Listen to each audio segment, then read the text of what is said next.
I bought a rotting cabin for 25 cents. A year later, it was worth $10 million, and that's when the HOA showed up at my door with 3 men in black suits and a legal document claiming it belonged to them. They gave me 72 hours to vacate.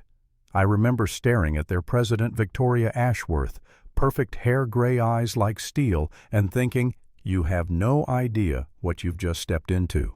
My name's Marcus Bennett. I'm 42, a wood restoration specialist from Boston, the kind of guy who can tell the age of a beam just by its scent. After 15 years in museum work, I wanted quiet trees, lake air, no politics, no meetings. So I moved north to Pine Ridge, New Hampshire. They were auctioning abandoned properties for pennies, and most people were there hunting cheap lots or flipping opportunities. Then they mentioned Lot 47 wood cabin by the lake, 2 acres, severe structural deterioration, starting bid $1. Everyone laughed. To them it was firewood with a roof, but to me there was something. The main beams looked like American chestnut, a species wiped out a century ago.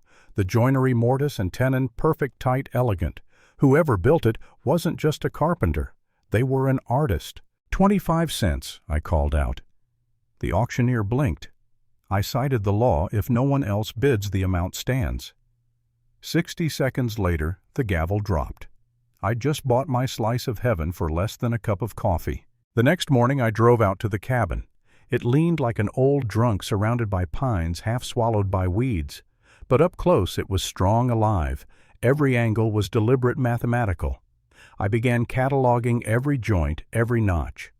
A week later I noticed I wasn't alone. A black BMW appeared on the dirt road engine off, someone watching through binoculars. The driver, a woman, silver hair, expensive coat, the kind of person who'd rather die than get mud on her shoes. She didn't belong out here. The same car returned 3 more times, always stopping just long enough for me to notice. I installed hidden cameras. When I checked the footage, she'd been visiting 6 times in 3 weeks, sometimes with others inspecting the cabin. Not curiosity, reconnaissance. Then came the discovery that changed everything. While cleaning the basement, I found markings carved into one of the support beams, tiny geometric symbols, delicate as lace. Under magnification, they weren't random. They were intentional. Botanical motifs, star patterns, almost like a secret signature. Over 3 days, I found 47 of them, each perfectly hidden inside the joinery. I sent photos to my old colleague, Dr. Eleanor Hartwell, at the Smithsonian.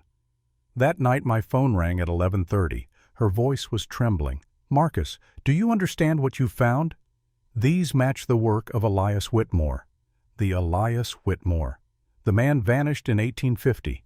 If that cabin is his, Marcus, it's worth millions. Millions, from 25 cents. I should have felt euphoric. Instead, I felt watched. Because right then I knew that silver-haired woman wasn't just a neighbor. Days later, Pine Ridge's HOA president introduced herself officially, Victoria Ashworth. Her smile was tight, professional. "We just want to make sure your restoration complies with community heritage guidelines," she said, handing me a packet thicker than a phone book.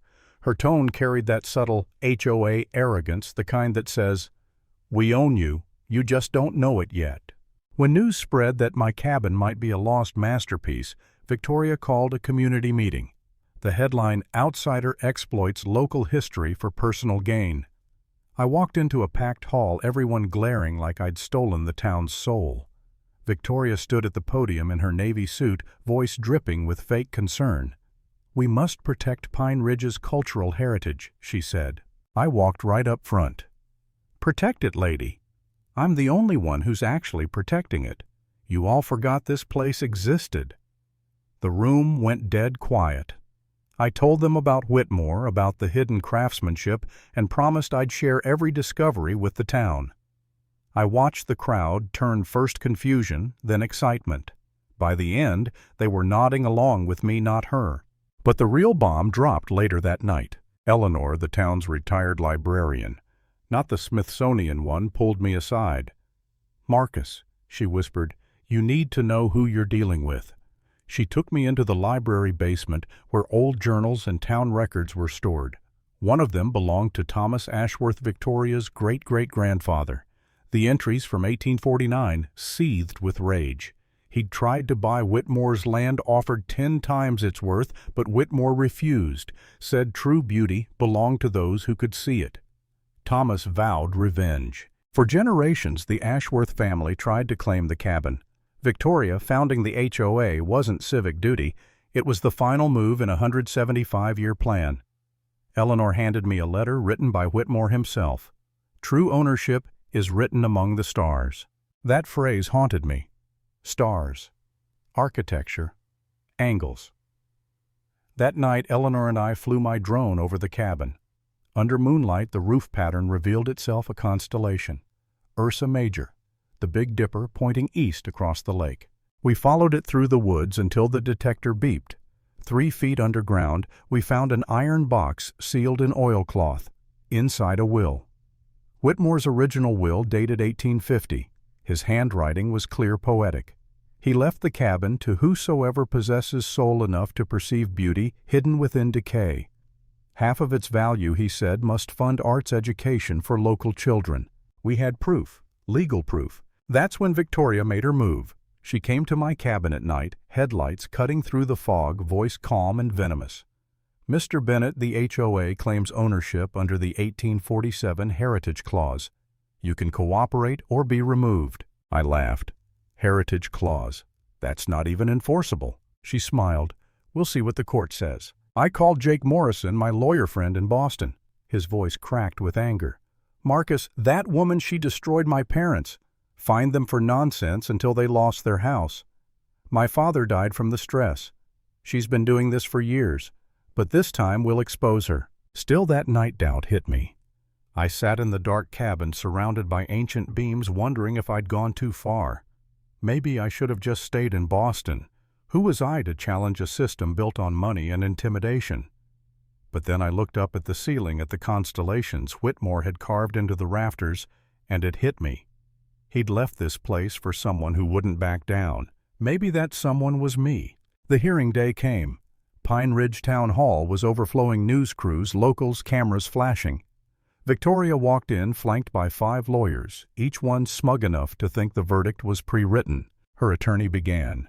The Heritage Clause clearly grants the HOA custodial rights over historically significant structures. They had PowerPoint slides, legal citations, even a professor flown in for credibility. For an hour they talked about community stewardship while pretending it wasn't about power and money. Then Jake stood, calm, cold, precise.